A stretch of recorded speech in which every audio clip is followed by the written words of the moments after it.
আসসালামু আলাইকুম। আশা করি আল্লাহর রহমতে সবাই ভালো আছেন। আজকে আমি আপনাদের সাথে শেয়ার করব ইমাম আজম রহমতুল্লাহের সাথে এক নাস্তিক পণ্ডিতের বিতর্ক। এর থেকে আমরা কিছু হলেও শিক্ষা গ্রহণ করতে পারবো এবং জানতে পারবো। আশা করি সবাই ভিডিওটি স্কিপ না করে সম্পূর্ণ ঘটনাটি শুনবেন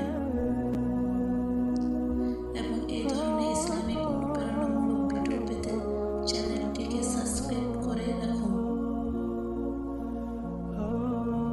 চলুন কথা না বাড়িয়ে শুরু করি। একবার আল্লাহর অস্তিত্ব অস্বীকারী এক নাস্তিকের সাথে আমাদের ইমাম হযরত আবু হানিফা রহমতুল্লাহের মুনাজারা হয়েছিল। মুনাজারার বিষয় ছিল পৃথিবীর কোনো সৃষ্টিকর্তা আছে কিনা।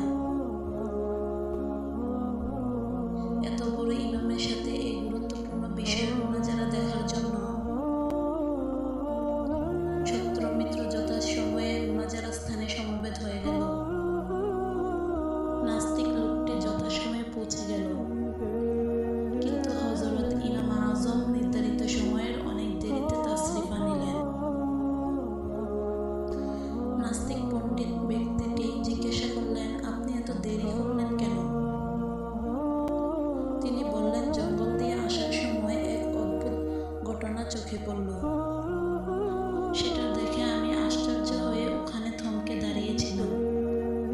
ঘটনাটি হলো, নদীর কিনারে একটি বৃক্ষ ছিল। দেখতে দেখতে সেই বৃক্ষ নিজেই কেটে পড়ে গেল, এরপর নিজেই তক্তায় পরিণত হলো। অতঃপর সেই তক্তাগুলো নিজেরাই একটি নৌকা হয়ে গেল এবং সেই নৌকা নিজেই নদীতে নেমে গেল এবং নিজেই নদী এপার থেকে ওপার যাত্রী আনা নেওয়া করতে লাগলো এবং নিজেই প্রত্যেক যাত্রী থেকে ভাড়া আদায় করতেছিল। এই দৃশ্যটি দেখতে গিয়ে আমার দেরি হয়ে গেল। নাস্তিক পণ্ডিত এটা শুনে অট্ট হাসি দিল এবং বলল, আপনার মতো একজন বুজুর্গ ইমামের পক্ষে এরকম জঘন্য মিথ্যা বলা খুবই আশ্চর্যের ব্যাপার। এরকম কি নিজে কিছু করতে পারে? কোনো কারিগর না থাকলে এরকম কাজ কিছুতেই হতে পারে না। হযরত ইমাম আজম বললেন, এটা তো কোনো কাজই না। আপনার মতে তো এর থেকে অনেক বড় বড় কাজ এমনিতেই হয়ে যায়।